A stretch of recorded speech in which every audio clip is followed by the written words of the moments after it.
Boa noite a todos. Estamos aqui num quórum já com 5 participantes.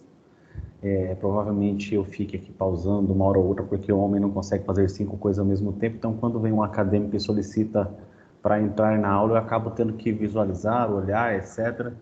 E acaba dando um certo problema aqui. A cabeça ela dá aquela retardada, sabe? Aquela parada assim. Mas fora essas questões de eu ficar habilitando acadêmicos para entrar na aula, vamos dar sequência ao conteúdo, já cientificando vocês pelo direito à privacidade, etc., que nós estamos diante de uma aula gravada, tá? Independentemente disso aí, eu gostaria muito que houvesse a participação de vocês. Provavelmente vocês estão me vendo no vídeo aí, fica a critério de vocês se vocês vão postar, porque depois eu coloco no portal, se vocês ficarem com o vídeo também vocês vão aparecer. E se vocês mostrarem o áudio também vão acabar tendo aparecido o áudio como se nós estivéssemos mesmo dentro de uma sala de aula normalmente, tá? Nas reuniões, por exemplo, que nós utilizamos esse aplicativo, nós ficamos aqui mostrando o nosso rostinho, um fica vendo o outro conversando, etc.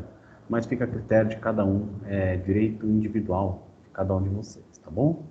Direito internacional, e nós estudamos na unidade 3.1, só para a gente lembrar aqui o ponto, e a gente começou a tratar do direito internacional, não de direito público, mas direito internacional de direito privado.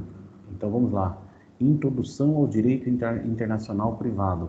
E o resumo da aula passada é que quando nós falamos em direito internacional privado, tem quem critique essa nomenclatura, porque o regramento que vai regulamentar a aplicação do direito internacional privado é um regramento criado pelo Estado soberano, aquele Estado, diante de sua soberania, diante da manifestação popular por meio de seus representantes, que elaboram a própria ordem jurídica, e então é um documento particular de próprio Estado que acaba regulamentando como que vai ser o processo, quais serão as regras a serem aplicadas, e mesmo assim a gente chama de direito internacional privado porque vai tratar de uma situação em que vai envolver a possibilidade de aplicação de uma regra ou de um país, ou aplicação de uma regra de outro país, tudo bem? Exemplo disso que nós analisamos foi a questão justamente da Lei de Introdução às Normas do Direito Brasileiro a partir do artigo 7º, e também tem o artigo 8º e demais leituras que vocês já devem ter tido a análise desses artigos em direito civil. No direito civil 1, na introdução, vocês acabam lendo, né, aquela questão da vacatio legis no prazo de 45 dias, se a lei for omissa, no prazo de 90 dias, se o Estado for estrangeiro, se não houver previsão expressa na própria norma, que ninguém se excusa do cumprimento da lei alegando que não a conhece, que o juiz sempre deverá julgar, sendo omissa a lei por força da analogia, dos costumes e dos princípios gerais do direito, e vai passando os artigos, e de repente chega ali no artigo 7º, e nesse artigo 7º e seguintes são colocadas normas ali que falam se vai se aplicar a norma interna do Brasil ou não, vai se aplicar a norma do Estado estrangeiro. Exemplo do inventário, o patrimônio estando no Brasil, logo o inventário a ser realizado vai ser aqui no Brasil, e abre-se a possibilidade de, se for mais favorável, ainda que de patrimônio aqui no Brasil, mais favorável aos herdeiros, aos filhos, ao cônjuge, no Estado estrangeiro, as normas do Estado estrangeiro, podem ser aplicadas as normas do Estado estrangeiro em relações do direito de família, nesse aspecto de sucessões, né, quero dizer. Então, vejam, tem alguns regramentos, nós fizemos, inclusive, a leitura na aula passada, e nós acabamos mencionando aqui, vendo no material, a importância da qualificação da relação jurídica. E eu até parafraseei falando, quando eu compro um celular, eu comprei um celular usado, e esse celular depois de um mês, ele pifou, parou de funcionar. Tem garantia ou não tem garantia? E nós temos que analisar, poxa, eu comprei esse celular de um particular, que não precisa da venda de celulares para sobreviver, ou eu comprei de uma loja que a atividade econômica dela, a finalidade lucrativa é a compra e venda de celulares. Poxa, se for uma relação de consumo, tem garantia até 90 dias, ainda que o produto seja usado. É uma loja que sobrevive daquilo. É um produto durável, tem um prazo de 90 dias por força de lei, ex lege, e a autonomia privada diz que nós não podemos sobrepor a nossa vontade à lei, porque direito consumidor nós estamos tratando da coletividade, não do indivíduo. E numa relação civil? Numa relação civil aí tem essa autonomia, vendo para você o meu celular, paguei R$ 2.000, vou vender para você por duzentão, quer comprar? Só que é o seguinte, sem garantia, posso fazer isso? Posso. É uma relação civil. Então, quando nós falamos a respeito desse exemplo até, eu falei da importância da qualificação que há de ser dada nessa relação para ver justamente, para decidir justamente qual vai ser a regra a ser aplicada. Se vai ser uma regra do direito do Brasil, do ordenamento jurídico brasileiro, ou se vai ser uma regra do ordenamento jurídico de outro estado, quando eu falo outro estado, de outro país. Tudo bem? Ok. E visto então essa questão da classificação na unidade 3.1 e feita então essa introdução quanto à questão da qualificação lex fori, aplicável à causa ou até mesmo por referência, nós passamos agora à verificação do conteúdo da unidade 3, seção 3.2. E a seção 3.2 trata das regras de conflito e regras de conexão do direito internacional privado. Então, relembrando que na unidade 3 nós não estamos mais estudando do direito internacional público, estamos tratando do direito internacional privado, cuja característica é a normatização no próprio Estado. Só que um outro Estado também pode tratar da mesma situação jurídica e quando nós estivermos estudando a respeito de pessoas de nacionalidade diferente. Lembrando que cidadania e nacionalidade são termos distintos. Então, nessa circunstância, passamos então para o estudo da seção 3.2 da unidade 3. E vamos dar continuidade então. Eu já peço para vocês que vocês façam uso do livro acadêmico. No livro acadêmico PDF, nós estamos na página 124. E a página do livro acadêmico, em verdade, é a página 122. Só que toda vez que eu falar a página do livro acadêmico, 2 páginas à frente, por conta do PDF. Tá bom? Então, quando eu falar página 122, já vá para a página 124. 2 páginas à frente.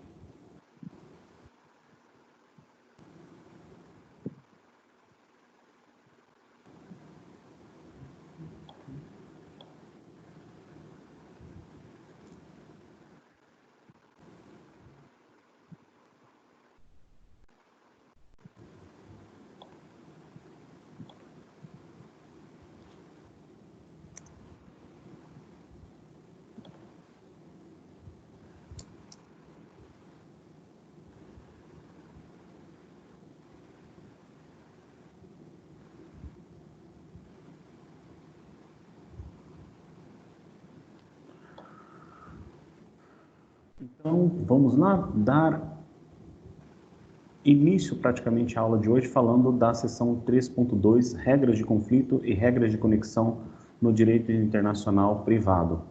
E para nós tratarmos do conteúdo da unidade 3, seção 3.2, primeiramente eu gostaria que vocês fizessem a seguinte anotação no caderno. Coloquem aí o seguinte: para tratarmos a respeito das regras de conexão, para tratarmos a respeito das regras de conexão,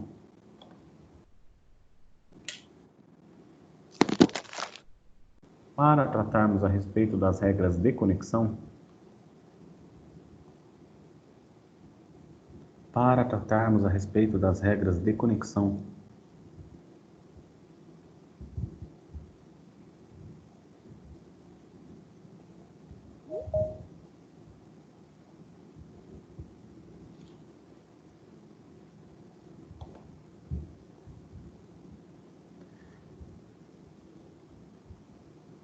vírgula, também conhecidas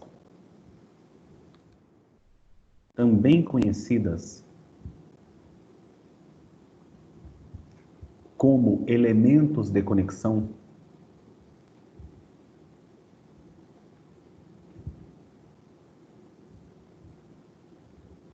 também conhecidas como elemento de conexão,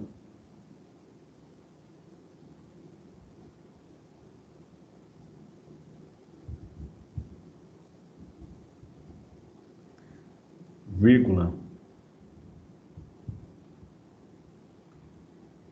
como aquelas que determinam,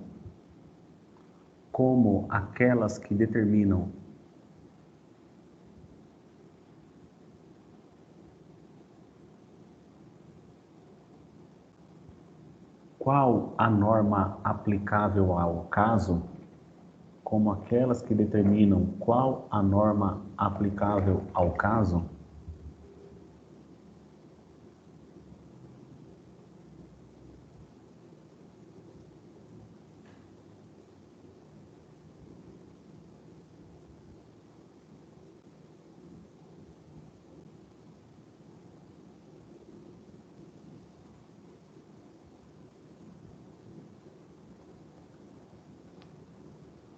a ser posto em julgamento,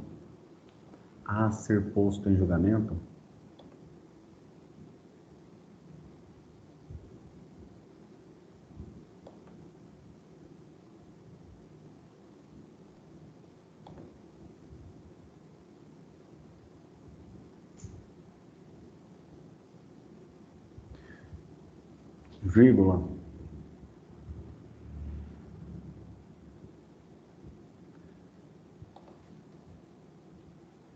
previamente,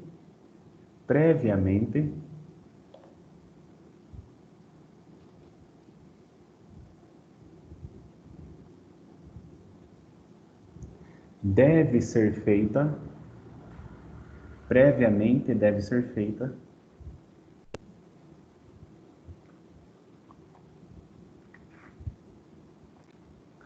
a qualificação da norma jurídica. Previamente deve ser feita a qualificação. Eu falei da norma jurídica, eu falei errado, da relação jurídica. A qualificação da relação jurídica.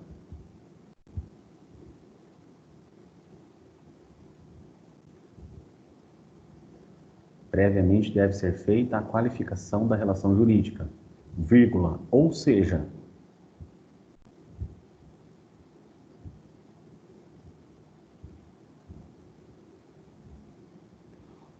o processo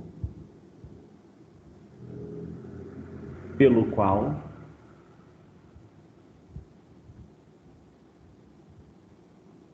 a relação jurídica é enquadrada. O processo pelo qual a relação jurídica é enquadrada.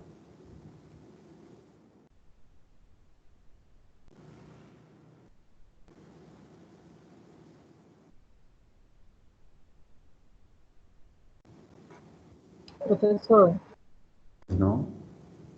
eu não sei se é meu computador, mas assim, tá muito baixinho a tua fala para mim escutar. O meu volume já está no máximo aqui.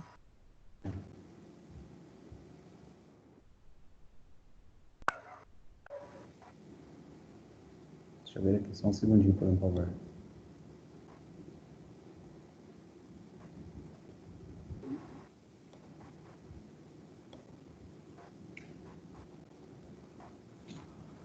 Vamos tentar dar um jeitinho, porque é o seguinte, aqui no Brasil a gente dá jeito para tudo. Só um segundo. Tá no Viva Voz aí, Cleide, que o meu tá normal. O meu também tá normal, tá um volume bom. É, porque eu vi aqui no meu computador, tudo tá 100% aqui. Então, só que vocês falando, eu estou escutando bem. O professor, eu estou escutando muito baixinho. Você vê só. Só um segundinho. O meu também tá ouvindo baixo, professor. É que vocês sentam perto, por isso. Ninguém vai dar risada, não? Foi sem graça? Bastante. A gente tá com o áudio desativado. Ai, gente do céu. Solta a voz, professor. Aquela voz que está escondida aí. Tá, calma aí. Ficou melhor ou ficou pior?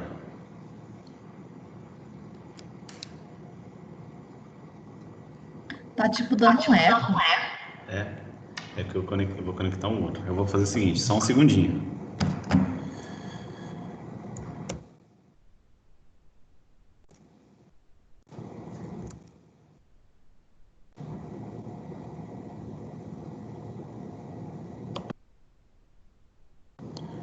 Só que aí que tá. Se por um acaso eu tirar o volume daqui, a minha gravação vai acabar ficando sem áudio, porque eu tô gravando pelo.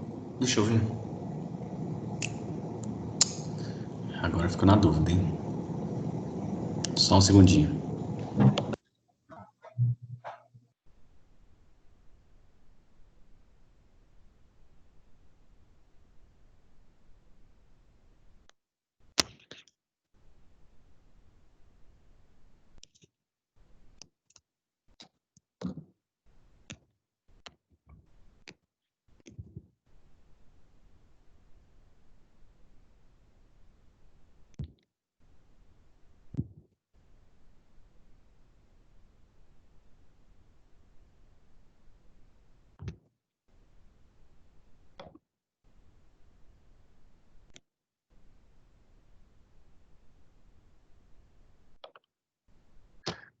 Como que vocês estão agora? Estão me escutando bem?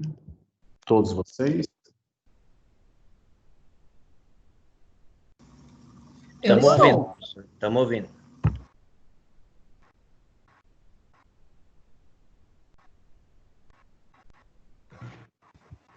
E aí, Cleide? O Everton? Agora tá melhor, tô ouvindo melhor. Também melhorou, professor. Eu tô ouvindo bem. Pronto. Obrigada, professor. O áudio do celular e tô com a câmera do computador. Vamos dar continuidade, então. Eu estava narrando para vocês que para a gente chegar às regras de conexão, que é o conteúdo da unidade 3, seção 3.2, para quem chegou atrasado agora, vai lá para a página 124 do PDF, e é a partir dali que a gente está começando a tratar do assunto. Nós vamos falar das regras de conexão, mas antes de nós sabermos das regras de conexão, primeiramente deve haver a qualificação, e eu acabei mencionando para vocês um pouquinho a respeito disso, de forma um pouco doutrinária, tá bom? Um pouquinho a respeito desse assunto. Sendo certo que as regras de qualificação da relação jurídica a gente estudou na aula passada, na unidade 3, seção 3.1, na introdução ao direito internacional privado. E a gente está dando continuidade agora. Então, continuando a aula, nós temos que saber quais são os elementos que acabam trazendo as regras de conexão. Então, um ponto que vocês, depois dessa anotação, vocês podem colocar no caderno de vocês.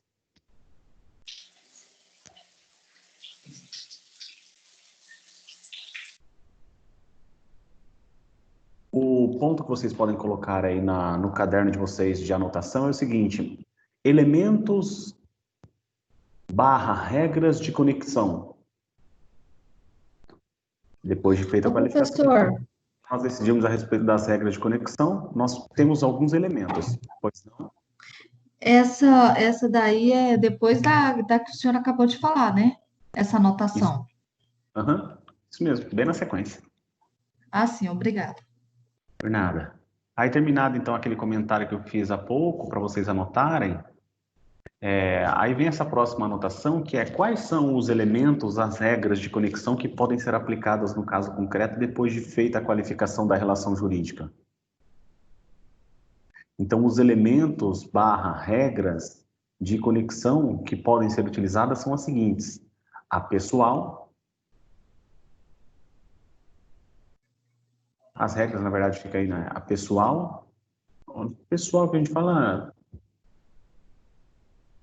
Qual que é mesmo pessoal?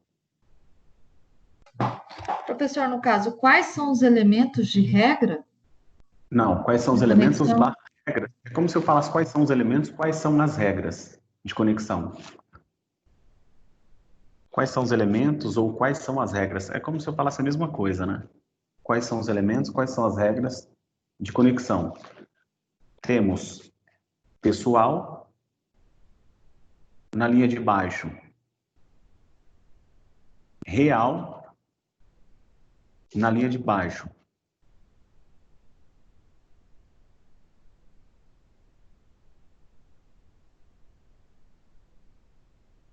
obrigacional,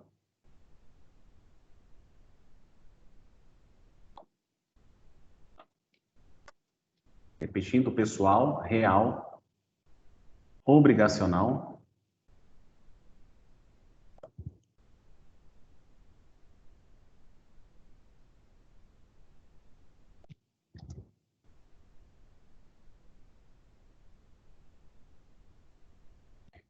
e delitual.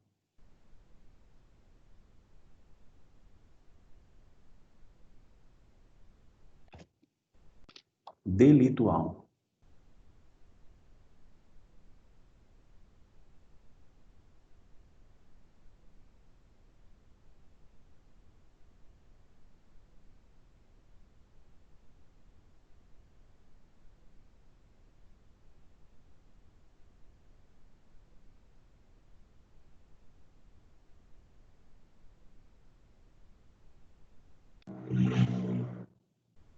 Então, para quem aí está anotando as regras de conexão, nós temos as pessoais, as reais, as obrigacionais e as delituais, no plural, né? Só transformando as palavras lá do singular para o plural. São essas todas. E olha que bacana, quando a gente vai falar assim, você como advogado, você como advogada, você recebe um cliente, uma cliente no seu escritório e você diz, olha, o seu caso a gente pode solucionar ele indo até o Sejusc. Vai haver uma audiência pré-processual, né? Que nós já podemos tentar uma conciliação, uma mediação nesse seu problema, nessa sua problemática. Só que para eu solicitar isso no Sejusc, eu preciso da sua qualificação. Ah, tá. Doutor, anota aí meu nome. Meu nome é Paulo Pereira da Silva. Fala assim, bacana, Paulo. Obrigado, tá, Paulo? Muito obrigado. Qual é o seu telefone? Né? Depois eu mando mensagem por WhatsApp para você. E a parte contrária? Qual é a qualificação da parte contrária? A parte contrária é Maria Aparecida da Silva. Legal. Passa o WhatsApp dela aí para mim. Passa o WhatsApp. É isso que é uma qualificação, gente? A gente fala isso porque por WhatsApp hoje em dia a gente consegue muitas informações, né? Depois você vai pedindo. Passa aí o endereço, passa seu RG, passa seu CPF, tira cópia, digitaliza, manda pelo Google Drive, etc. O scanner, né? Bom, os aplicativos que existem. Gente, quando a gente fala em questão pessoal, nós falamos de nome, falamos de nacionalidade, e dentre outros pontos de qualificação de uma pessoa, não é verdade? Seja uma pessoa natural, seja uma pessoa física. A gente trata do domicílio dela quando nós falamos da qualificação. Então, quanto ao estado de uma pessoa, até a questão da relação do vínculo afetivo dela, uma pessoa solteira, uma pessoa casada, uma pessoa divorciada, uma pessoa viúva, é um exemplo, né? Então, tem alguns pontos para serem analisados quando a gente fala dos dados pessoais de alguém. Então, não só o nome, mas também vamos ver sua nacionalidade, pessoa brasileira, pessoa argentina, etc. Tá? Então, quando a gente fala em nacionalidade, alguns pontos a mais merecem destaque. E vamos pegar no livro acadêmico, na página 126 PDF, ou 124, que é a página do livro, acaba trazendo os elementos de conexões pessoais, dizendo aqui, são aqueles tratados na pessoa e utilizados quando estiverem em causa questões relativas ao estatuto pessoal, personalidade jurídica, capacidade civil, nascimento, morte, etc. Adotam, em regra, dois fatores determinantes, a nacionalidade e o domicílio. Então, quando nós formos falar do direito internacional no âmbito de, depois feita a qualificação da relação jurídica de conexão, pode haver a análise quanto à conexão, de haver esse conflito aparente de normas aí, a questão da pessoalidade envolvendo a nacionalidade e o domicílio da pessoa. Certo? E olha só, em relação à lei da pátria, da nacionalidade, dando até sequência do que diz aqui o material, quando a nacionalidade for utilizada como elemento de conexão do direito internacional privado, a lei aplicável para a solução do caso concreto será a mesma lei pela qual se rege Estatuto pessoal do indivíduo. É um elemento de conexão comumente utilizado pelos países europeus. Então, para eu saber qual que é a norma que vai ser aplicada, levando-se em consideração para a escolha da norma, para que haja então a conexão da relação jurídica ao Estado que vai aplicar a norma, a consideração da nacionalidade do indivíduo, ou seja, a lei da pátria do indivíduo, domicílio. É o elemento pessoal de conexão adotado pela maioria dos países, inclusive pelo Brasil. Como regra geral, de acordo com o artigo 7º da Lei de Introdução às Normas do Direito Brasileiro, que dispõe: a lei do país em que domiciliada a pessoa determina as regras sobre o começo e o fim da personalidade, o nome, a capacidade e os direitos de família. Então, vejam, fizemos uma leitura breve na aula passada, que é o comentário literal do artigo 7º da Lei de Introdução às Normas do Direito Brasileiro, e a Lei de Introdução às Normas do Direito Brasileiro acaba demonstrando que o Brasil, na relação de conexão, ou seja, qual lei que vai ser aplicada, dependendo da relação jurídica, tratando aqui quanto ao âmbito do direito de família, vamos aplicar o domicílio da pessoa. Quer dizer o quê? Podem vir dois chineses, podem vir estadunidenses, podem vir argentinos, podem vir paraguaios, podem vir, vamos falar diversos países europeus, aí não importa o país, se Inglaterra, se vai ser Itália, se vamos falar ali da Espanha, não importa. Se domiciliados no Brasil, quando eles chegarem no cartório extrajudicial, as regras para a escolha do nome vão ser as regras do direito brasileiro. Então, chega um português aqui no Brasil e fala assim: eu quero colocar o nome do meu filho de Braulio. Dependendo da sequência do nome dessa pessoa, aqui no Brasil não vai ser aceito ali pelo tabelião que se coloque o nome daquela criancinha de Braulio, sem menosprezo. Pode ser que alguém que esteja assistindo a aula aqui tenha um nome, o nome complementar ali, o nome composto, né? O sobrenome, o prenome, não importa. Mas é só um exemplo, porque há algum tempo no Brasil, isso na década de 90 ali, quando se falava Braulio, se dava uma interpretação um pouco diferenciada. Dependendo da língua do país, quando se fala Xuxa, né? Até já tivemos propagandas aqui de telefonia falando "eu quero fazer uma ligação". Às vezes você falando isso em outro estado, você está dando uma cantada na pessoa. Então, às vezes, algum outro estado vem se colocar uma nomenclatura aqui que o próprio tabelião fala assim: não, eu não aceito 1, 2, 3 de Oliveira 4, né? Mas não, eu quero colocar no meu país, não teria problema, mas a pessoa domiciliada aqui no Brasil, nascendo a criança aqui no Brasil, a questão do nome, né? O direito da personalidade vai ser as regras do direito brasileiro. Aqui até dando uma complementação na leitura,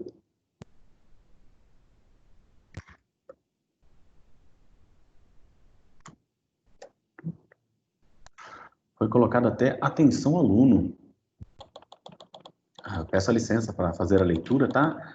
Existe uma dificuldade na utilização deste elemento, eis que a conceituação de domicílio é variável de acordo com a legislação de cada país. Por exemplo, em alguns países, o domicílio é considerado o local de residência habitual, em outros, como o caso do Brasil, o domicílio é considerado o local em que a pessoa se estabelece com ânimo definitivo. Isso conforme o próprio artigo 70 do Código Civil Brasileiro, né? Do artigo 70 ao artigo 78. A gente lê o Código Civil, quando se fala em domicílio, geralmente o professor passa assim, ó, vamos lá. Vamos pular o artigo 70 até o artigo 78, porque é uma coisa muito simples e pouco praticada. Hoje nós temos sistemas digitais processuais que, eventualmente, se a pessoa quer esconder o endereço dela, eu, como advogado, eu solicito para o juiz que o juiz faça a pesquisa por meio dos meios digitais públicos a que ele tem acesso. Temos o Bacenjude, as pessoas chamam de Infojude, algumas situações aí que talvez alguns acadêmicos de vocês saibam até a nomenclatura melhor do que eu, já atuantes aí no fórum dessa comarca. Por quê? Porque a regra de domicílio aqui no Brasil é o seguinte: quando eu vou mudar o meu domicílio, ou seja, eu estou mudando de casa, seja eu, por exemplo, eu saio da minha casa, do meu escritório, que vou colocar um outro ambiente para eu residir, eu devo comunicar à vizinhança, eu devo chegar à prefeitura e comunicar que eu estou me mudando do endereço e, inclusive, dizer para qual o novo domicílio que eu devo estar indo. Quem que pratica isso aqui no Brasil, gente? Ninguém pratica isso daí. Então, por isso que acaba não sendo uma regra, às vezes, que passa na nossa cabeça e a gente se lembra, pô, já estudamos isso mesmo. Mas oriento para vocês a releitura do artigo 70 até o artigo 78 aqui, tá? E aqui o material vem dizendo, então, o que é essa residência habitual? Até para complementar a aula de Direito Civil, aí que vocês tiveram, Direito Civil 1. A residência habitual corresponde ao local do centro de interesses ou centro da vida da pessoa, local em que esta reside por certo período de tempo. Este elemento de conexão tem sido utilizado nos estatutos pessoais a fim de que se possa aplicar ao caso a legislação que melhor corresponda à realidade diária da pessoa. O seu conceito incorpora elementos subjetivos e flexibilizam a escolha de lei aplicável, de forma que cada relação jurídica possa ser aplicada à lei que possua melhor conexão.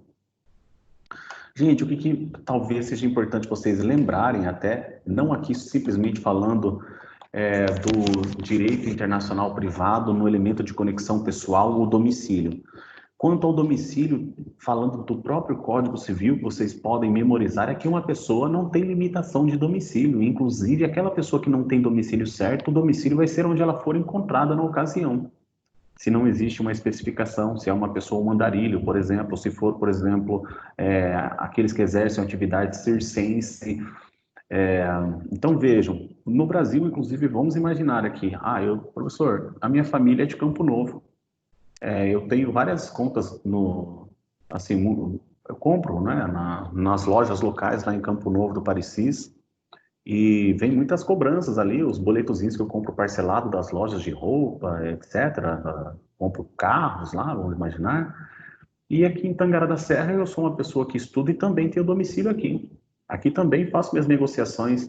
Professor, então quer dizer que eu tenho 2 domicílios? Porque eu fico parte da minha vida lá em Campo Novo e parte da minha vida aqui em Tangará de forma habitual? Se você fica trocando esses endereços habitualmente, trocando o que eu falo alternando, você tem 2 domicílios, por exemplo. Então você pode tanto se valer de uma comprovação de domicílio aqui de Tangará da Serra, como você também pode se valer de um comprovante de domicílio lá da cidade de Campo Novo do Parecis, nesse exemplo que eu passei para vocês, tá bom? Então, só relembrando aí que domicílio não tem limitação dentro da medida da possibilidade. Ok? Então, como eu disse para vocês agora há pouco, a questão de conexão pode levar em consideração justamente um dos regramentos, que é o pessoal, e no pessoal a nacionalidade e também o domicílio, tá? Em relação à localização, nós podemos levar em consideração aí as regras do direito brasileiro, que abarca, inclusive para pessoa estrangeira, o domicílio e não leva em consideração a nacionalidade. Ok? Alguma pergunta para a gente? Ou eu já posso dar prosseguimento, pessoal? Sem perguntas?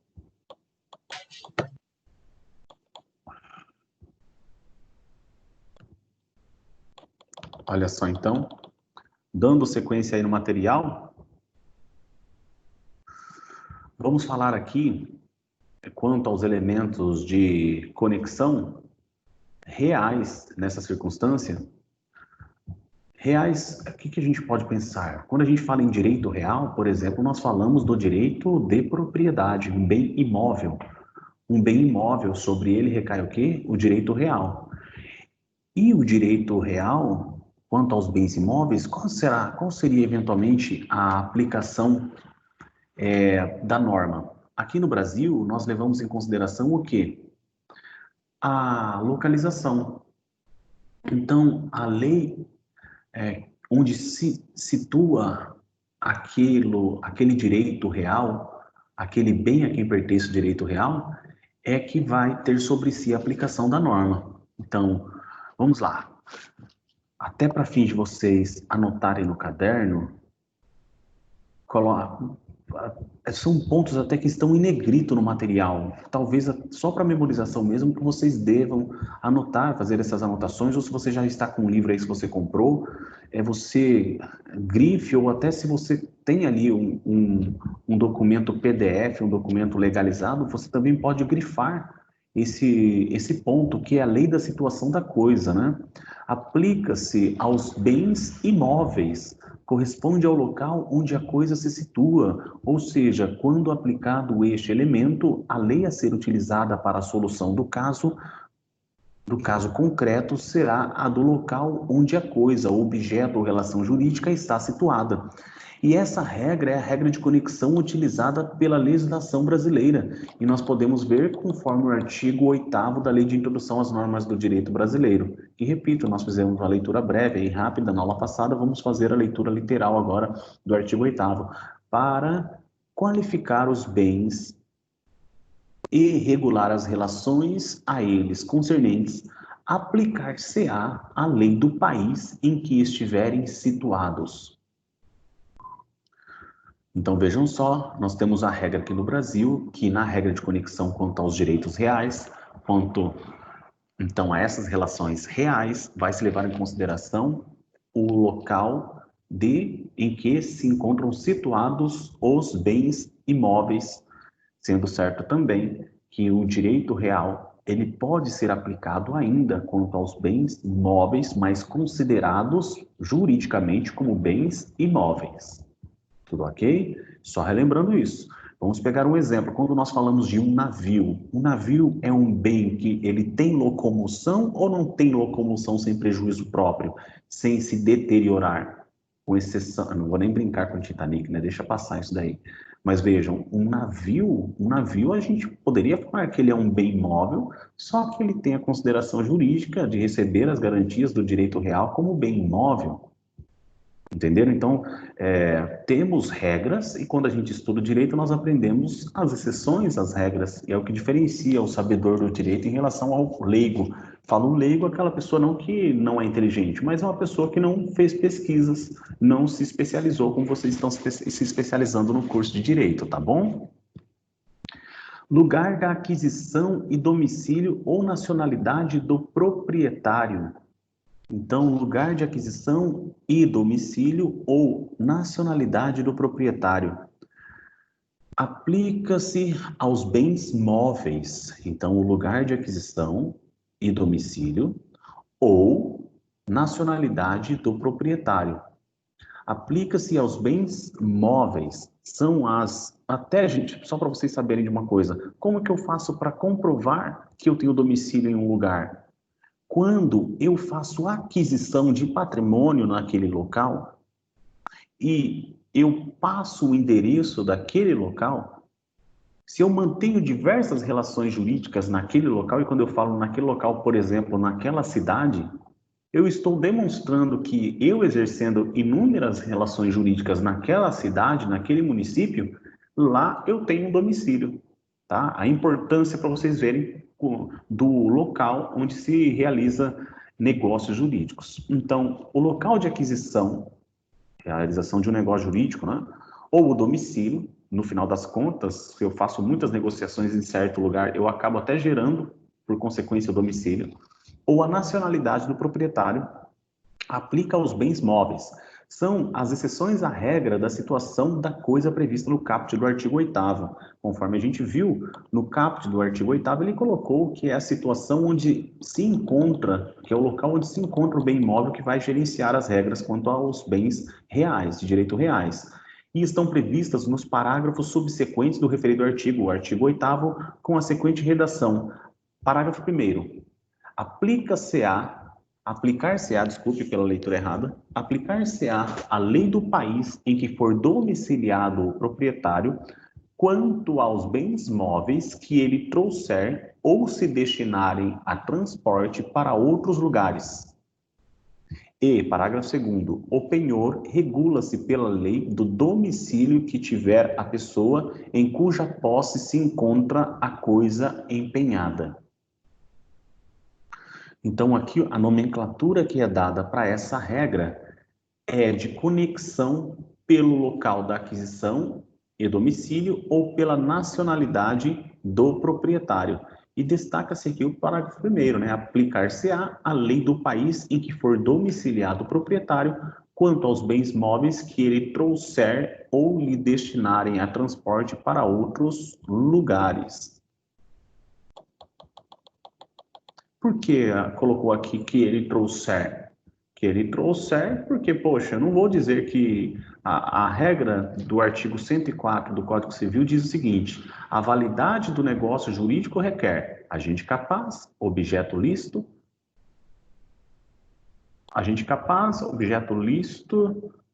determinado ou determinável, forma prescrita ou não defesa em lei. E aí o sujeito estrangeiro, ele vem para o país com uma mala, com alguns pertences, bens móveis, que ele comprou de uma criancinha de 13 anos no país dele. E ele está aqui, inclusive, com um contrato escrito de compra e venda que demonstra que foi uma criancinha de 13 anos que vendeu para ele aquele bem. E, inclusive, se tratava de um bem imóvel. Tá? Um documento, não, bem imóvel não pode, que ele trouxe na mala, né? Mas, desculpa aí a falha. Mas até é um negócio jurídico. E aí vem a autoridade brasileira na alfândega e fala assim: não, proibido, você comprou de um menor isso daqui. Ó. De um menor aqui no Brasil é proibido, o negócio jurídico é nulo, você vai ter que deixar, a gente vai confiscar esse teu patrimônio. Fala assim: meu amigo, você não deve ter lido ali o parágrafo 1º do artigo 8º da Lei de Introdução ao Norma de Direito Brasileiro aqui do Brasil, e ninguém se escusa da lei, né, alegando que não a conhece. É o seguinte, lá no meu país é totalmente legal eu comprar alguma coisa de uma criança que tenha 13 anos. Lá no meu país, inclusive, meninos e meninas podem se casar com 13 anos. Não tem problema nenhum. Eu comprei lá, foi totalmente legal, segundo a norma do meu estado, do meu país, e não venha questionar isso aqui agora. Ah, nossa, que conhecimento. Não, isso aqui foi pegadinha do malandro, Gugu Iê, pode ir embora com a sua mala, com tudo que está aí dentro.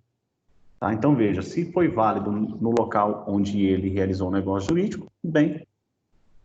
E da mesma forma, a pessoa estrangeira que assim faz aquisição e passa-se pelo Brasil por, né, vamos falar de conexão de voos, etc., não há problemática também, tá? Os elementos de conexões delituais, aí é que nós estamos falando já de, infelizmente, né, de práticas de ato ilícito, utilizados para solucionar o conflito de leis no espaço decorrentes das relações jurídicas que envolvam o cometimento de ato ilícito. O lugar do ilícito, ou seja, o caso deve ser julgado pela lei do local onde o ilícito foi cometido. Então, é uma regra aí do direito penal que vocês devem ter estudado oportunamente. Então, onde é o local da prática? E aí tem aquela questão, prática, vamos considerar ao pensamento, os atos preparatórios. Existem crimes que o momento preparatório, ele acaba já se materializando, e existem crimes que não, que exige a execução para que ele se materialize. Professor, o senhor nunca deu aula de direito penal e ia falar que atos preparatórios aqui, o senhor está falando que já é crime, só que atos preparatórios não é crime, professor. Talvez vocês nunca tenham ouvido falar, mas existe um crime que, inclusive, não existe nem a forma consumada dele, apenas a forma tentada. Para esse delito já existe, que é a tentativa de secessão. Então, se eu estou aqui programando, se eu estou colocando no meu computador, se eu estou trocando informações via WhatsApp com a galera, falando assim: e aí, galera, vocês são a favor de a gente tirar o estado do Mato Grosso do Brasil e a gente fazer um país independente? Ô, rapaz, eu sou filiado nessa tese aí, eu acho que a gente vai ganhar muito dinheiro, a gente produz pra caramba, a gente que segura o PIB do Brasil aqui na produção agrícola e cuidando do gado, né? Acho que a gente vai ficar milionário, vai ser um estado milionário. Vamos começar a propagar isso, a gente começa a colocar, postar no Instagram, falar assim: ei, gente, o que vocês acham a respeito? A gente está pensando nesse assunto aqui. Daqui a pouco chega a autoridade policial na nossa casa e leva a gente para a prisão, fala assim: vocês estão presos. Por quê? Praticaram um crime de tentativa aqui de secessão, desorganização do Estado, ferindo a ordem política, etc. Não, o que é isso? A gente só estava pensando, a gente só estava compartilhando. A gente só estava imaginando, a gente não executou, a gente não foi ali para a rua, não fez manifestação nem nada. Aí já pode ser, então, que eles já até coloquem uma situação dessa. Mas vejam, é o local, gente. O lugar do ilícito, o local onde o ilícito foi cometido, o domicílio e a nacionalidade do infrator da vítima, quando se leva em consideração atributos pessoais da vítima ou atributos pessoais do infrator, como o domicílio ou a nacionalidade. Então, ora eu vou considerar o local, ora eu vou considerar o domicílio da pessoa, ora eu vou considerar a nacionalidade, levando então a consideração do domicílio a nacionalidade de onde ele vem, e a natureza da infração. Agora é um outro ponto, né? Que nós vimos logo ali em cima, gente, que nós podemos ter elementos e regras de conexão pessoais, já estudamos, vimos ali em cima, os elementos e regras de conexão reais. Vimos agora algumas situações em que o delito vai ser considerado o local, ou então o domicílio, ou então a nacionalidade, são elementos de conexão. No Brasil nós temos a regra do local onde ele é praticado, vocês devem ter estudado determinados ilícitos quando diante de uma aeronave, né, que não pública, particular, que ela passa sobre o espaço aéreo brasileiro, mas é direcionado a outro estado, no caso estrangeiro, tá? E nós vamos agora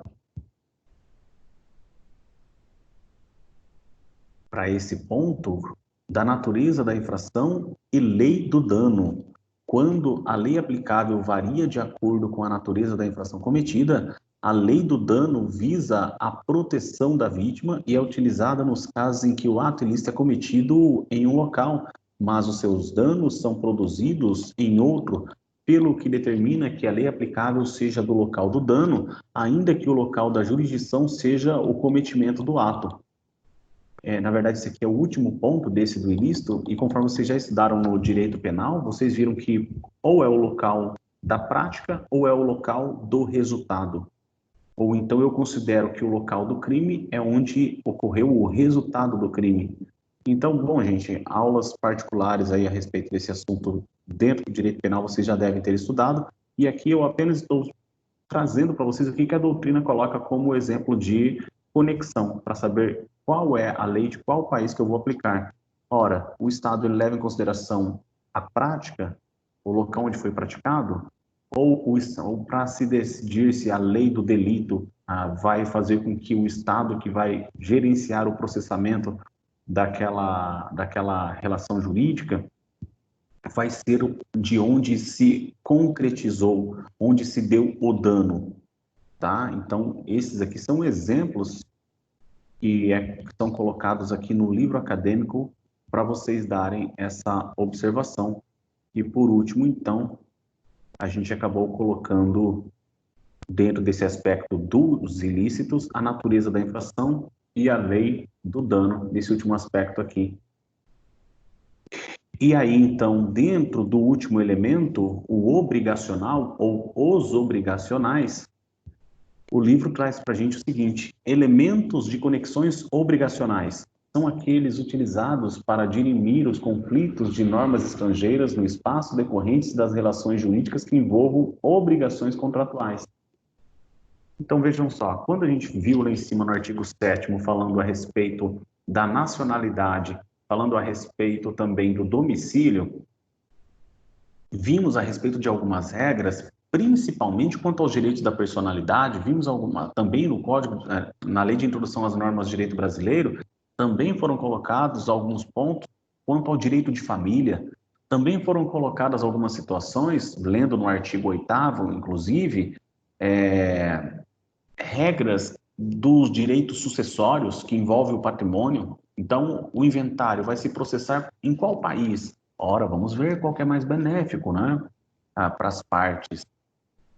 Então, vejam, são situações diferentes da natureza jurídica da relação obrigacional. Então, quando nós falamos agora há pouco da qualificação da relação jurídica, inclusive tem essa importância. Se eu analiso, poxa, é uma que versa sobre direito real. só que atrelado ao direito das sucessões. Uma que versa sobre bens móveis, mas vinculado ao local, mas relacionado a divórcio, direito de família.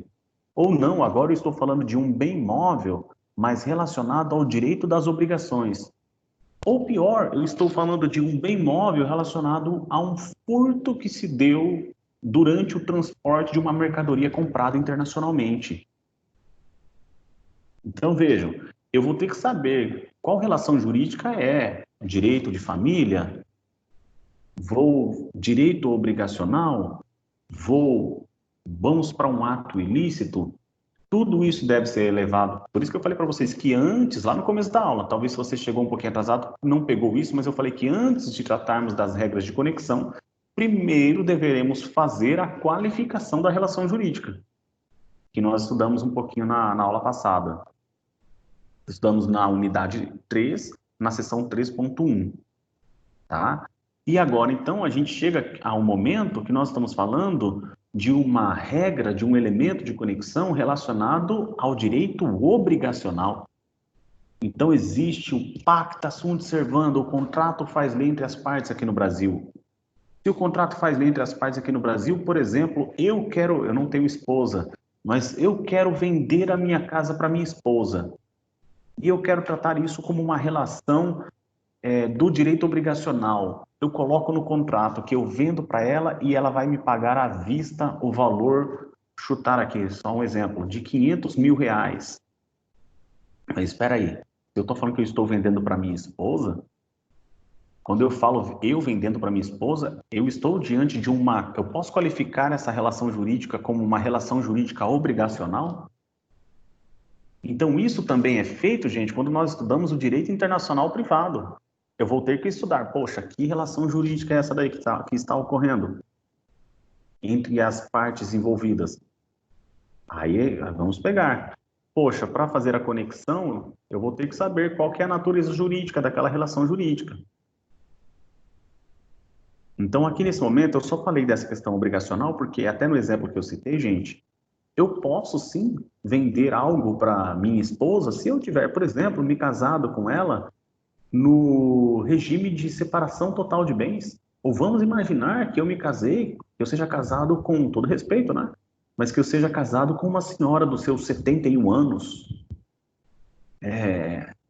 Regime de separação obrigatória de bens, eu posso vender meu patrimônio para ela? Claro que eu posso. O que está no meu nome é meu, o que está no nome dela é dela, e eu posso realizar negócios jurídicos sem problemática alguma em relação a isso.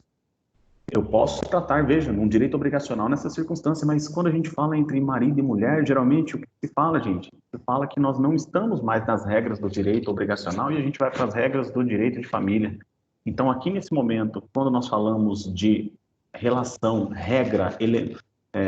das regras obrigacionais, nós podemos fugir um pouquinho daquelas outras soluções de conexão que nós estudamos agora há pouco, tá?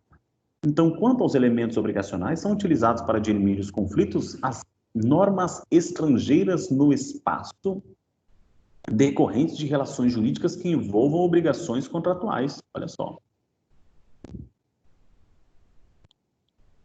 Um segundinho. Aqui estamos na página do livro 126. Para quem chegou agora ou para quem não estava prestando atenção.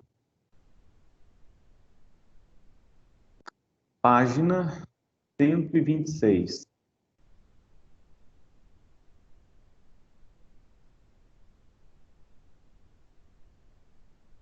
Na página 126, a especificação de lei do lugar da celebração, artigo 9º, que é acolhida aqui no Brasil, lei do lugar da execução e autonomia da vontade.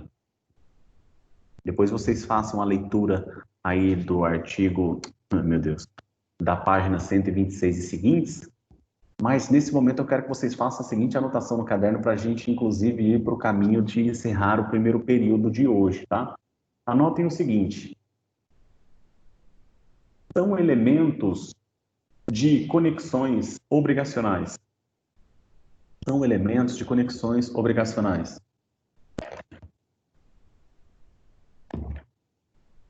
São elementos de conexões obrigacionais.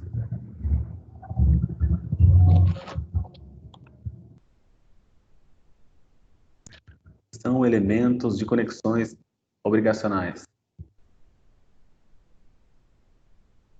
2 pontos.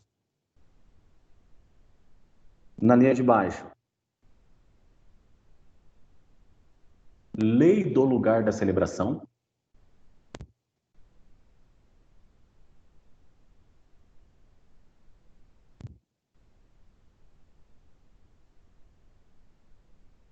Lei do lugar da celebração.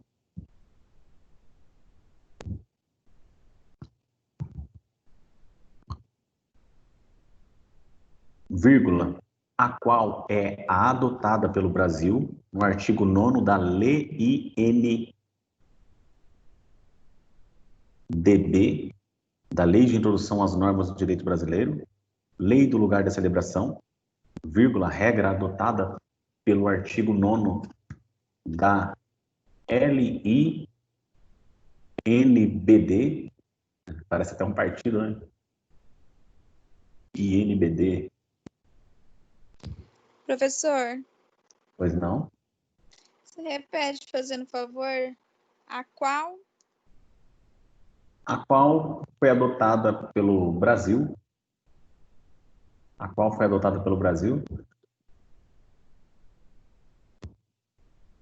Vírgula, conforme artigo 9º da Lei de Introdução às Normas do Direito Brasileiro. Gente, eu sempre fico repetindo de forma diferente porque eu fico criando na cabeça e dificilmente eu repito alguma coisa.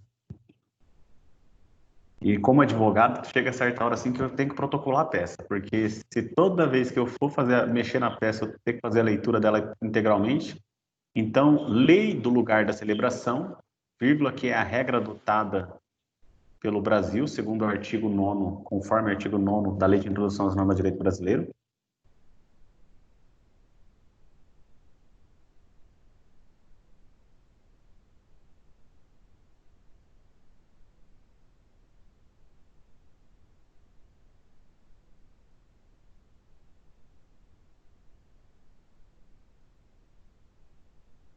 Ponto e vírgula na lei de baixo. Lei do lugar da execução. Lei do lugar da execução.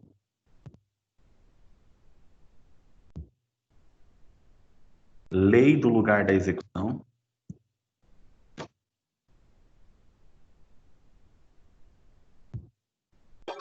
Professor, Pois não. eu tô com o livro impresso aqui. Eu posso copiar do jeito que tá nele? Certeza. Ah, então Com fechou. certeza.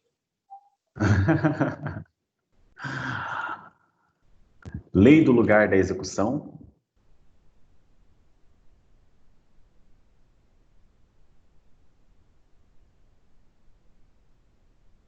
Vírgula. O qual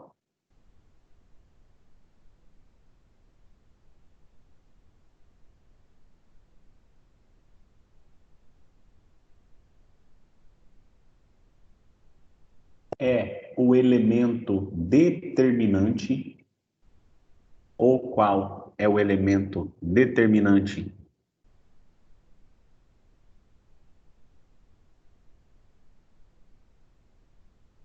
O qual é elemento determinante para a lei aplicável.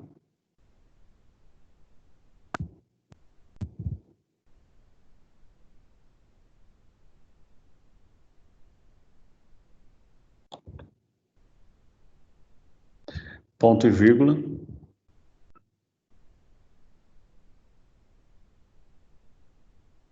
Na linha de baixo.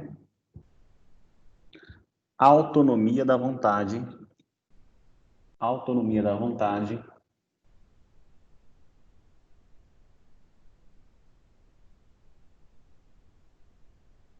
Vírgula. O que se dá. O que se dá. Quando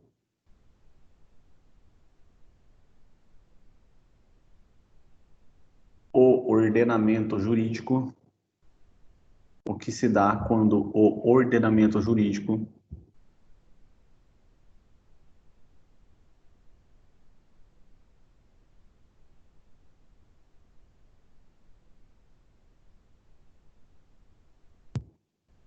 que se dá quando o ordenamento jurídico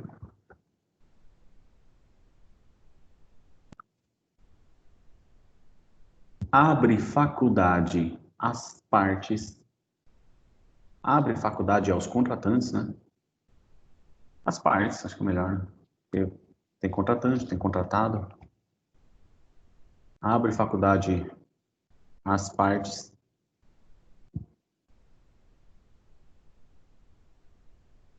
a respeito da escolha, a respeito da escolha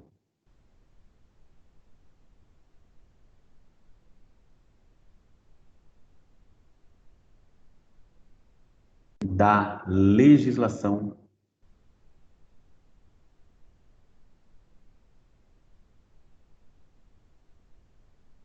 que irá reger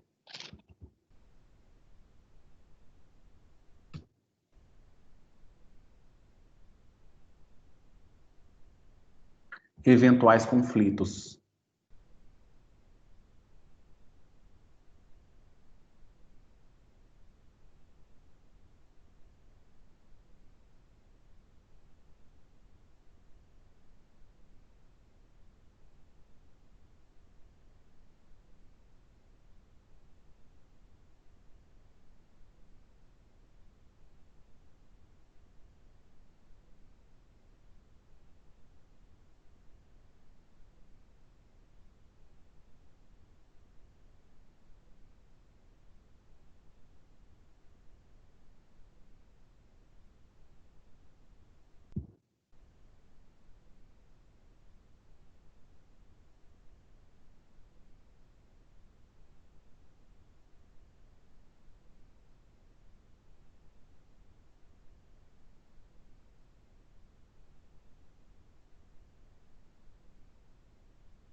Ok.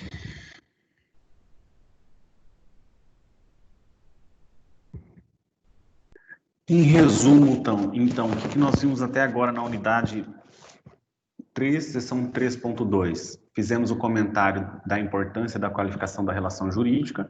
Falamos que uma vez feita a qualificação da relação jurídica, o magistrado ele vai ter que se atentar para a situação fática para aplicar as regras que são existentes no direito interno brasileiro, as regras existentes que vão informar a ele qual é a regra de conexão que ele vai poder aplicar. E quais são as regras de conexão que nós acabamos vendo que existem? Nós temos as conexões que se referem, as regras de conexão que se referem a pontos pessoais, como domicílio, como a nacionalidade. Nós temos também regras quanto a questões que envolvem direitos reais, e a regra brasileira é onde se localiza. Nós temos, do ponto de vista obrigacional, que é onde se realiza a negociação, e nós temos também a delitual, e a delitual acaba tendo diversos pontos, que é ou o local da prática, ou o local onde ocorre o resultado da prática. Temos, então, alguns pontos que também mencionamos aqui no material. E no final das contas, a gente acabou vendo, por último aqui, as obrigacionais, né? Vamos ainda encerrar a sessão 3.2 no segundo período e darmos início à sessão 3.3 também, tá? Vamos para o intervalo e a gente volta às 20h45. Muito obrigado a todos. Eu vou encerrar a gravação desse primeiro período e volto na gravação do segundo período. online, isso é cobrado toda semana da direção de nós, professores. E a observação é a seguinte: você não precisa sair. Então, se você está aí com o seu aplicativo no celular aberto ou o seu programa no computador aberto, você não precisa fechar. Você pode desabilitar o vídeo, desabilitar o áudio, mas fique conectado. A não ser que você tenha algum outro compromisso, não queira assistir a aula, mas fica ali conectado sim, porque depois é só você habilitar o áudio, habilitar o vídeo, etc. Você não precisa sair, tá? Muito obrigado.